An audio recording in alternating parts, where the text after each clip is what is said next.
So today we are going to discuss about the causes of malabsorption syndrome. First one is celiac disease, second one is tropical screw, third one is Whipple's disease, and fourth one is bacterial overgrowth syndrome. So in celiac disease, celiac disease is most common cause of malabsorption of one or more nutrient. Okay, and this disease is considered as an iceberg disease. This is the important point. Okay, etiologic condition of celiac disease is etiology is not known, but it appears that environmental, immunologic and genetic factor having a lot of interest in it. Okay, one environmental factor is the clear association of a disease with gliadin. Okay, celiac disease have a clear association with gliadin, a component of gluten present in wheat or rye. Okay, so immunologic component involved is both adaptive and innate immune response. Okay, this is important line. So hypersensitive reaction induced होती है किसके against में? Gliadin के against में. Okay, be careful.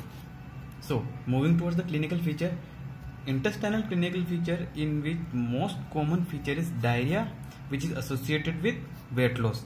Okay, so this diarrhoea may be secondary to steatorrhoea. Okay, steatorrhoea is primarily due to the result of jejunal mucosal dysfunction. Okay, jejunal mucosal dysfunction. Okay, steatorrhea is primarily due to the jejunal mucosal dysfunction. Okay, so several pathogenetic mechanism due to which the diarrhea produced are following. Most common one is steatorrhea. This is most common cause. Be careful. And secondary lactose deficiency and bile acid malabsorption. And fourth one is Cripps hyperplasia. This is the endogenous fluid secretion is occur in this condition. Okay, so one more important thing about steatorrhea is how will we know that patient is having steatorrhea? So in that case we have to ask about what type of stool he or she is passing. Okay, so he will tell us about having bulky stool, foul smelling stool and sticky stool. So then we can say that it is steatorrhea. Okay, and the diarrhea in this condition is chronic non-inflammatory. That means there is no blood and no pus. Okay, it means there is no blood and no pus, and this is due to the condition of fat presence. Okay, this is due to the presence of fat. Okay, so extraintestinal features be like first one is celiac disease associated with dermatitis herpetiformis. Okay, important thing, dermatitis herpetiformis patient have papiculo-vesicular lesions. Okay, what type? Papiculo-vesicular lesions. Okay, that responds to dapsons. किसको response करेगी ये? डेप्सन को. Okay, so in celiac screw which is also associated with autoimmune damage be like in pancreas, type 1 diabetes mellitus, in liver it is autoimmune hepatitis, in kidney IgA mediated nephropathy, at some extent Down syndrome or Turner syndrome may also be present.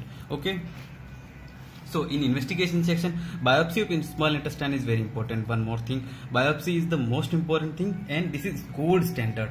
One thing, gold standard. Okay, so loss of microvilli, okay, flat mucosa and lymphocytic infiltration are seen in biopsy.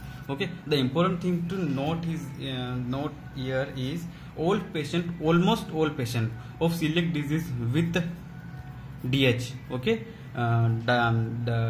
dermatitis herpetiformis जिसे हम बोल रहे हैं, ठीक है, have histologic changes in SI small intestine and although usually much milder. Okay, वो जो condition होगी मच माइल्डर होगी, लेकिन ऑलमोस्ट ऑल पेशेंट में ये कंडीशन प्रेजेंट रहेगी. Okay, so another important thing is if patient stay on gluten free diet for 3 months or more, these changes are reversible. Okay, and moving towards the serology condition, there are some important questions which are induced in serology, and these are very important questions. That more specific antibody present in celiac disease is anti-endomycial.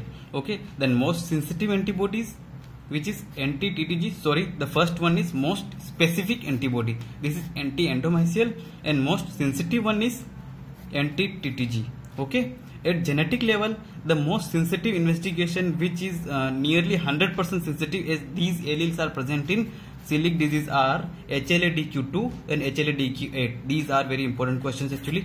Okay, we have to mark it. And treatment, the most and fairmost treatment is gluten-free diet. Okay, but there are some indication about steroids. So steroid therapy कब दी जा सकती है? First condition है refractory sprue. Refractory sprue क्या होता है? Patient 1 साल से ग्लूटेन फ्री डाइट पर है, फिर भी उसको वो कंडीशन ठीक नहीं हो रही, तो उस केस में रिफ्रैक्टरी स्प्रू कंडीशन में हम स्टेरॉइड इंडिकेट करेंगे. Okay, steroid therapy.